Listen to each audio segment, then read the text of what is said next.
For my brother, what I love for myself, only Allah do I worship and ask Him for help. Every day, 5 times must I always pray. I am proud to be a Muslim now. Everyone say, La ilaha illallah Muhammad. Assalamu alaikum wa rahmatullahi wa barakatuh.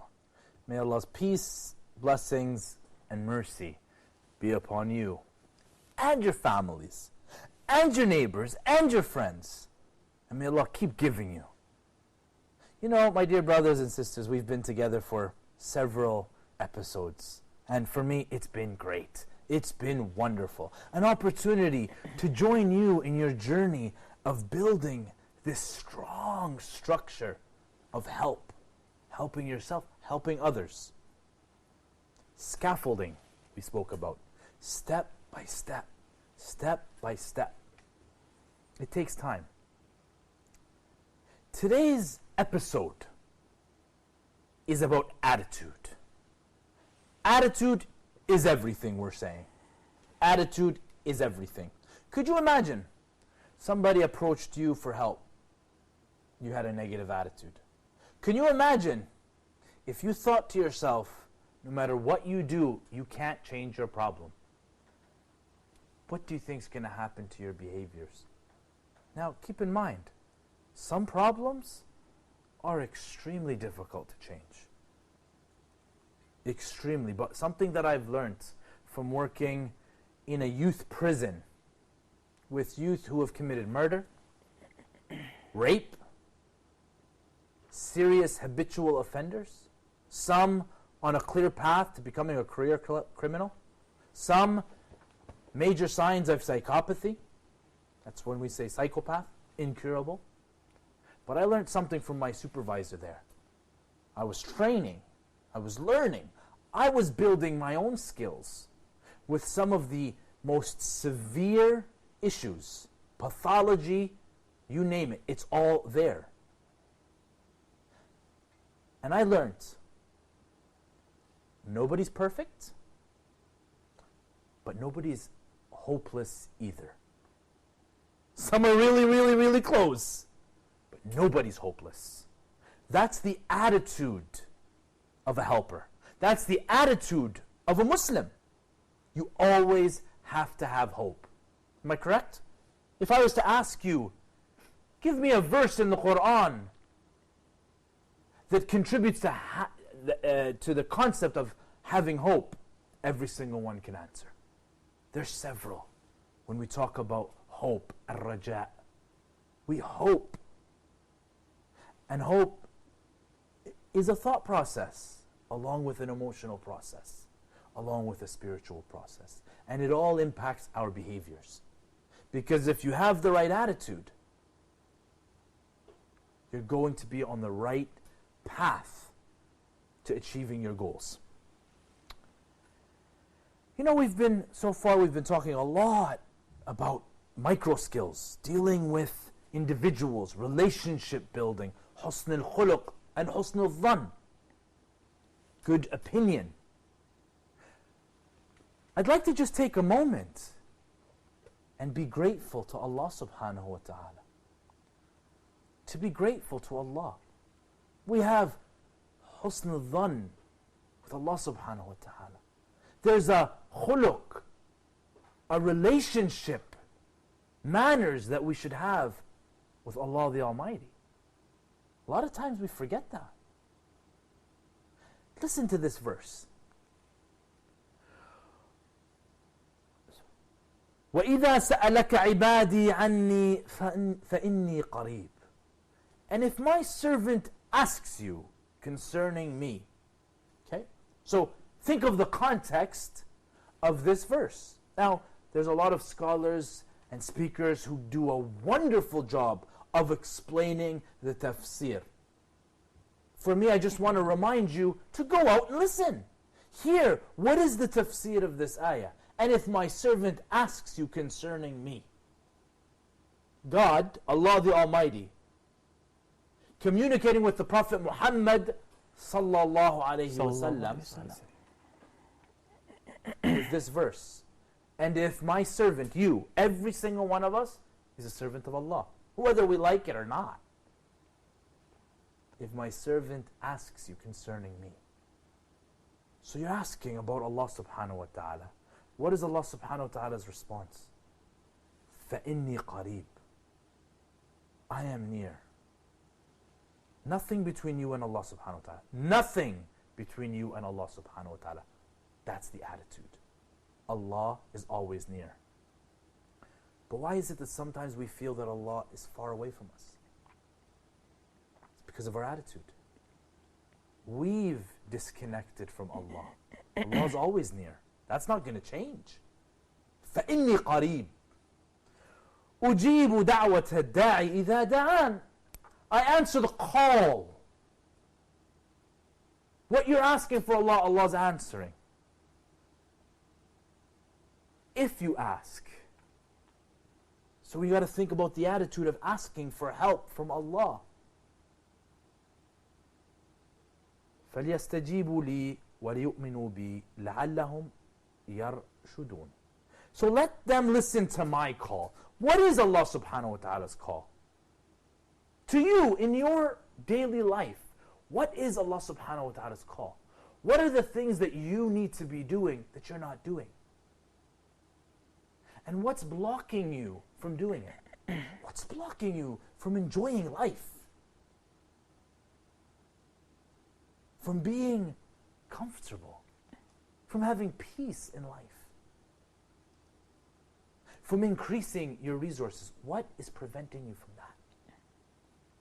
Once you identify that, you've started the process of finding a solution. In order to find a solution, you need to identify the problem. What is the problem? لَعَلَّهُمْ يَرْشُدُونَ. So that they may be successful. Walk the right path. Take that right journey towards success. So, our problems need to be identified. We need to get right with Allah subhanahu wa ta'ala. Once we identify the problem, whether it's a spiritual one, whether it's an emotional problem, anger, stress, those feelings inside of us, whether it's a psychological problem, irrational thinking, or always having negative opinions of others. Maybe it's a social problem. Just can't get along. Or perhaps a behavioral issue. You just keep engaging in those sins over and over again. You just keep engaging in that counterproductive behavior. You just keep engaging in unhealthy behaviors. Whatever the problem is, we need to identify it clearly. But as we start to identify the problem, we have to pause for a second and ask the question, from what perspective? From what attitude? From what worldview are we viewing this problem? Is it based on a faulty assumption? A faulty schema? Is it based on some sort of irrational thoughts? Is it based on evidence? What is it based on? Because our worldview will impact how we take the next steps. If you see the problem as a religious issue, then what's your solution going to be? An issue from Islam. At an Islamic perspective. If you see the issue as a psychological issue, then you're going to take a psychological perspective. Within psychology, there are several perspectives. Several. Psychologists identify, or the theories in psychology, they identify human functioning differently. They identify the sources of problems differently. They identify the treatment plan differently. So which perspective are you going to take? Because you can't start with one and then when you come to a problem, you switch. It's very difficult to do that. Because if you assume that the problem has something to do with the person's physiological makeup, meaning genetics or a chemical imbalance, then you're going to be prescribing medication, you're going to be doing different stuff. You can't all of a sudden stop and say, no, let's switch to talk therapy. Sometimes they use these interventions together in certain therapies, but it's got to be based on evidence. It's got to be based on something. It can't just be, go for it. If you don't have the right tools, as we saw with the apples, you can really damage. You can cause a lot of damage. Or you can be ineffective. Or you could just, you know what, not do anything at all. So we got to be very careful that you're starting off with the right attitude, the right worldview. Make sense? Sure. Okay. So, you can either see the person in terms of problems. You can see them as a problematic person. That's it. This person has issues. He's got problems. But I advise you, if you're not a professional helper, not to do that.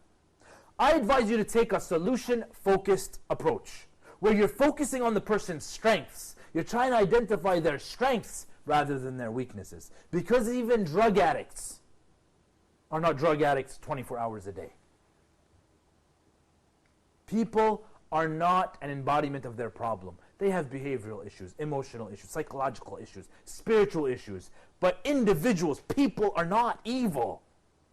That is a belief in Islam. People are not evil. People are not worthless. All people have hope. That's an attitude. The behavior might be the problem. The thinking might be the problem. The feelings might be the problem. Their connection to God might be the problem. You need to start identifying the problem. But you need to focus on the strengths of the individual. Does that make sense? Okay. When we come back from the break, we're going to explore this a little deeper. We're going to focus on the strengths of people. The Prophet Muhammad ﷺ said that the strong believer is better and more beloved to Allah than the weak believer. But in both are good. That is the attitude that we want to have. In everyone, there's some good. We need to develop the skills to identify the good in people, not to keep focusing and complaining about the bad. So we'll see you after the break, inshallah, as we begin our journey into Sunnah-infused counseling. Assalamu alaikum wa rahmatullahi wa barakatuh. لا إله إلا الله محمد رسول الله.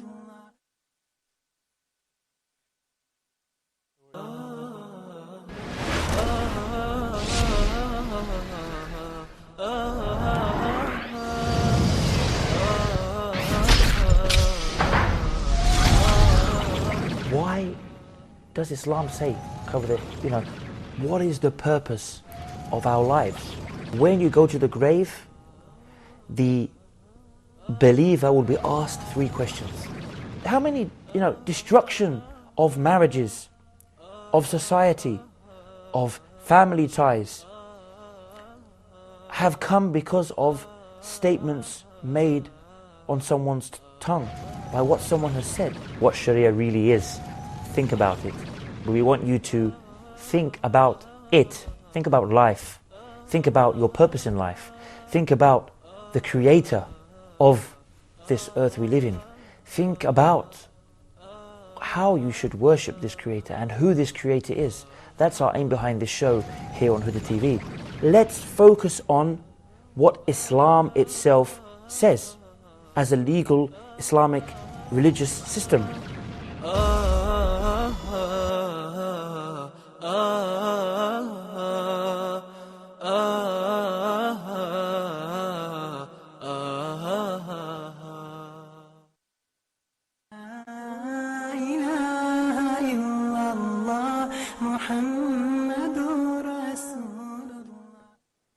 Assalamu alaikum wa rahmatullahi wa barakatuh. May Allah's peace, blessings, and mercy be upon you all, and your families, and everybody around you. Attitude and your approach to counseling is what we want to complete this session with. Okay? Parents often come to me and they've got problems with their children. as much as I would love to take the parents' side, it gets really difficult sometimes. Some youth have approached me and said, I got an 89% on my exam and I got grounded. My parents said, where's the other 11%? Right? Sometimes we're so focused on the problem, we forget about the strengths. If you got a child who's praying, be happy. Focus on that. Not everybody learns through being punished. Okay? Let me repeat that. Not everybody learns through being punished. In fact, research is very clear that positive reinforcement, if there's a behavior that you want to see more of, reward it and ignore the bad behavior. But you got to start when they're children. I have a 2-year-old son, right? And he's jumping all around everywhere. You know what? I tell my wife, there's a university student right there. You know why? Because he's not playing, he's learning. Learning about life, learning about the environment. If he gets punished for learning, what do you think is going to happen when he gets to 7th grade? Think he's going to like school? He's learning. He's in his own little university right now. So these children, they play and they replay. And that's how they learn. Attitude. You could look at a child jumping up and down and say, wow, mashallah. See, my son, he's studying. All the time he's studying. Right? Or you can look at your child playing video games and say, wow, mashallah, he's really developing his critical thinking skills. And of course, it depends on what game he's playing. So, attitude is everything. You can reframe things. You can find the strengths in your children. You can find the strengths in your friends, in those people that come and help you. It's not hard. But if you're not looking for it, then it's impossible. I want to explore this verse in the Quran just very briefly, because a lot of times people get so frustrated with their children or with their family or their friends because we see so much potential. Or we see the person going down a path that we know is going to lead to destruction. We know it's going to ruin their lives. And we try to stop them, but we don't want to interfere because we believe everybody should have freedom of choice and they can do what they want. Especially when children get to an age where what parents say doesn't even matter anymore. Those are other issues that we'll talk about when we get to community development, because parents need help with their children. But let's focus on that grief, that difficulty, right? And you want to overcome the grief of this parent. You want to help them deal with their children a little better. Brother Nabil, can you recite that verse for us, please? بسم الله الرحمن الرحيم والذي قال لوالديه أف لكما أتعدانني أن أخرج وقد خلت القرون من قبلي وهما يستغيثان الله. Stop. ويلك آمن. That's the next verse. ويلك آمن. This young boy, young man, whoever this is telling his parents, أف لكما. Who do you guys think you are? He's insulting his parents. You want me to believe? You want me to believe? You want me to change the way I'm living? You want me to do something different? Insert your own problem there. You want me to change my problem? And you want me to believe now? And his parents are so frustrated. They say, وَيْلَكَ آمِن. Woe to you! You have to believe. What's wrong with you, son? This is a cry of love, not a cry of hate. Woe to you! A lot of times parents get really upset with their children. And they say hurtful things out of love. No parent hates their child. At least, that's not how it begins. But something happens along the way. Relationships get destroyed. People stop loving one another. At what point did we stop loving our own children? At what point did that connection get severed? At what point did silatul rahim start to deteriorate? We need to explore, what is our attitude? Like I said, No one's hopeless and no one's perfect. Our attitude, we need to start learning how to manage with the weaknesses of our family, friends, children, those around us, and start to identify the strengths.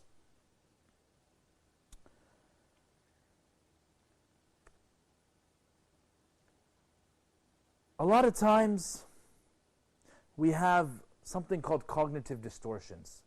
The way we think is so polarized, right? It's either this or that.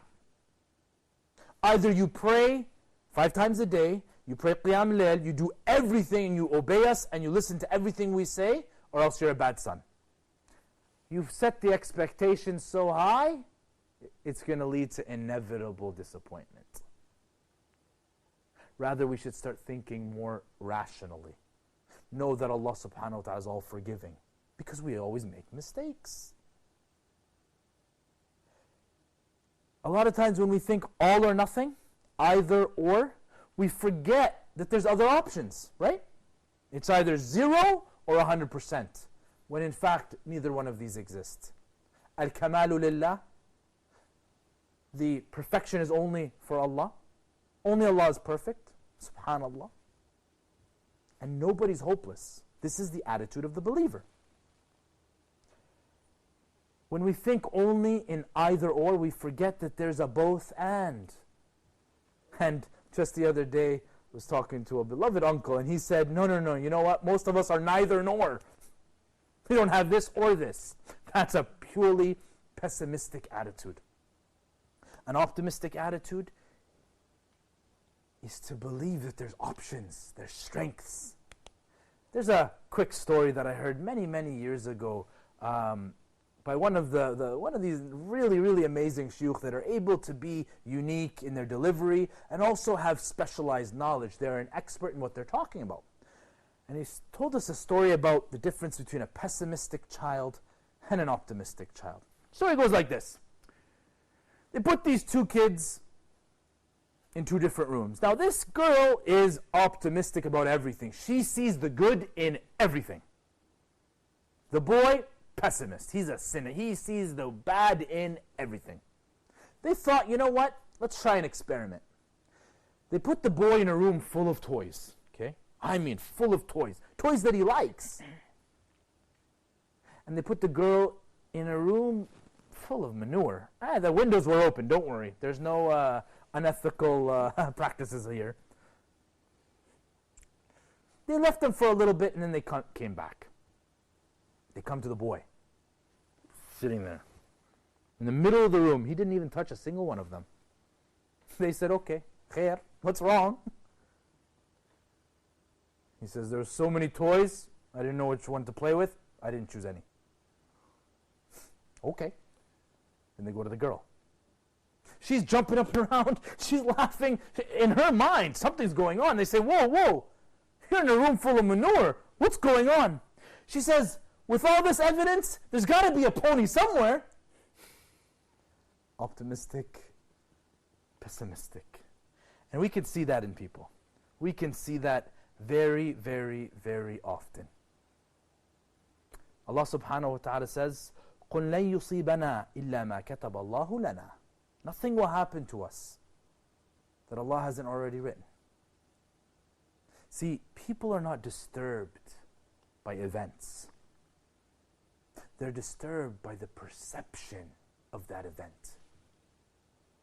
What goes on in our mind, how we attribute the cause of that event. That's what bothers us.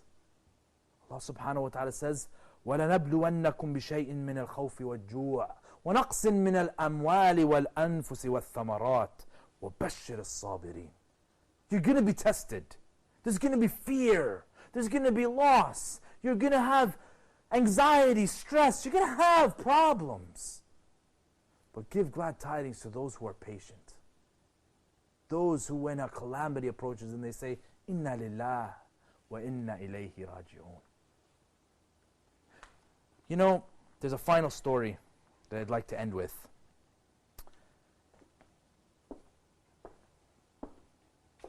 Ahmad ibn Hanbal. You know the name. Ahmad ibn Hanbal. Great scholar in Islam.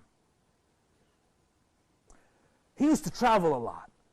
One day he was in a mosque, and they closed the mosque at night. Security reasons, whatever. Anyways, this RoboCop security guard comes around, and he wants to kick him out. He says, we're closing the mosque, get out. Okay, so Ahmad ibn Hanbal, he says, look, I'm Abir Sabil, like, come on. I'm away, you gotta let me stay.